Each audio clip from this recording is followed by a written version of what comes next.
प्रणाम। मैं संजय गर्ग, विधायक नगर सहारनपुर, आज फिर आपसे एक संवेदनशील मुद्दे पे आपका ध्यान आकृष्ट कराना चाहता हूँ। मैं रोज़ सुबह घूमने जाता हूँ और जब मैं घूमने जाता हूँ मुझे लगातार पिछले कई वर्षों से हमारे शहर के डॉक्टरों का एक समूह साइकिल पर अपना व्यायाम करता हुआ दिखता है। वो साइकिलिंग करते हैं।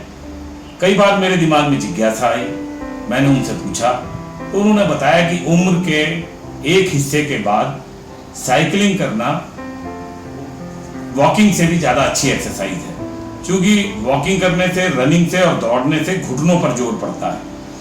मेरे अंदर भी जिज्ञासा उठी और मैं भी एक ग्रुप बना रहा था कि हम सुबह उठकर वॉकिंग की जगह साइकिलिंग करना प्रारंभ करने की बात करेंगे। परंतु कल शाम को अचानक एक निर्णय आया उत्तर प्रदेश की सरकार का, और मंत्रिपरिषद के उस फैसले में उन्होंने पिछली सरकार के द्वारा बनाए गए साइकिल ट्रैक को ध्वस्त करने का निर्णय ले लिया। और साइकिल ट्रैक को ध्वस्त करना, मेरे दिमाग में फिर दोबारा सवाल खोदना शुरू हो गया।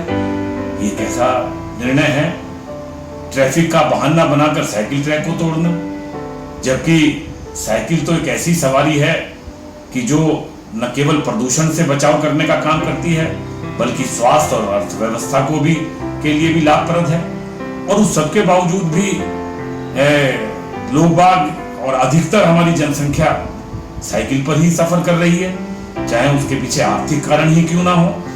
और साइकिल को चलाना, जिस तरह से ट्रैफिक डेंसिटी बढ़ रही है, जिस तरह से प्रदूषण बढ़ रहा है, जो पर्यावरण के लिए एक बड़ी चुनौती है, जिसने पार्टिकुलेट मैटर्स को बढ़ाने का काम वातावरण में दिया है, जो जन स्वास्थ्य के लिए एक बड़ा खतरा बनने जा रहा है, जो क्लोरोफ्लोरोकार्बन के जरिए ओजोन लेयर तक में छेद कर रहा है, जिसके जरिए बाकायदा तमाम तरीके से पूरी दुनिया के विकसित और अविकसित मुल्क चिंतित हैं। और वो इस बात के लिए क्योटो प्रोटोकॉल से लेकर पेरिस तक इस बात के लिए समझौता कर रहे हैं कि हम कार्बन मोनोऑक्साइड और कार्बन उत्सर्जन को किस तरह से कम करने का काम कर सकें। मैं कई बार विदेशी मुल्कों में भी विदेश में गया तो विकसित मुल्कों में मुझे साइकिल के अलग ट्रैक देखने को मिले। साइकिल लेकर लोग अपने ऑफिस में जाते हुए दिखाई दिए। साइकिल लेकर जाने वाले, दूर के सफर करने वाले लोग भी बसों में इस तरह की सुविधाएं की गई जहां वो अपने साइकिलों को खड़ा कर लें और उसके बाद बस स्टैंड से और अपने कार्यालय तक साइकिल पर चले जाएं।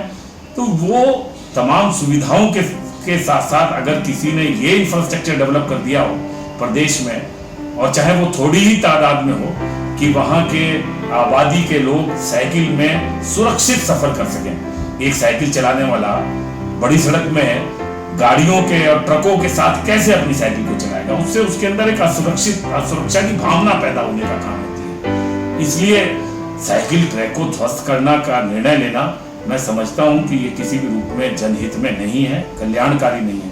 और फिर अभी पिछले दिनों मैंने देखा, माननीय प्रधानमंत्री जी नीदरलैंड गए और नीदरलैंड के प्रधानमंत्री जी ने माननीय प्रधानमंत्री मोदी जी को साइकिल भेंट की और हमारे माननीय प्रधानमंत्री जी ने साइकिल पर खड़े होकर अपनी फोटो खिंचवाई, साइकिल पर चढ़कर अपनी फोटो खिंचवाई। ये एक सिंबल था, सिंबॉलिक था।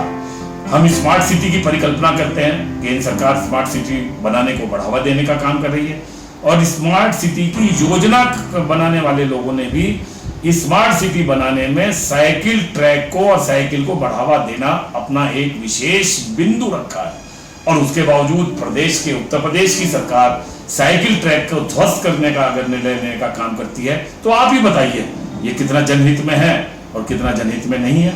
क्या हमें इस बात का सवाल नहीं पूछना चाहिए अपने जनप्रतिनिधियों से कि साइकिल ट्रैक तो बढ़ाना चाहिए था, बजाय इसके कि बने हुए साइकिल ट्रैक को आप ध्वस्त करने का निर्णय लें।